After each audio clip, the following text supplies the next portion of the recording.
C'est une résurrection par étapes. Le carillon de la cathédrale de Rouen n'en finit pas de renaître. Il y a quelques semaines, les cloches s'en revenaient d'Annecy où l'entreprise Paccard les a forgées ou rénovées. Aujourd'hui, elles commençaient leur envol vers le beffroi dans lequel elles vont peu à peu prendre place.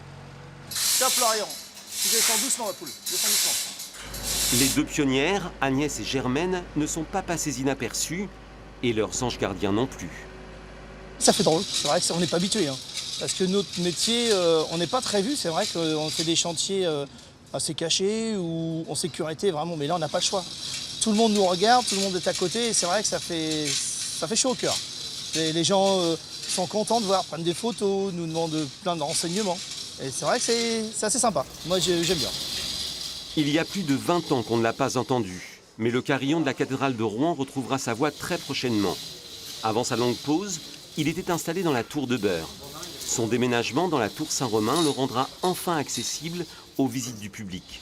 Mais avant que ce soit possible, il faudra dans un premier temps tester les cloches à la volée.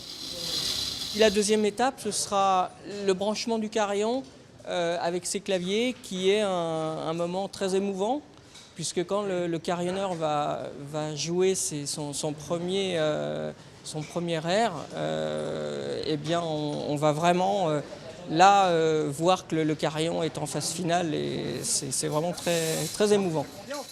Mais il vous faudra encore être patient avant de régaler vos oreilles de sonorités cristallines.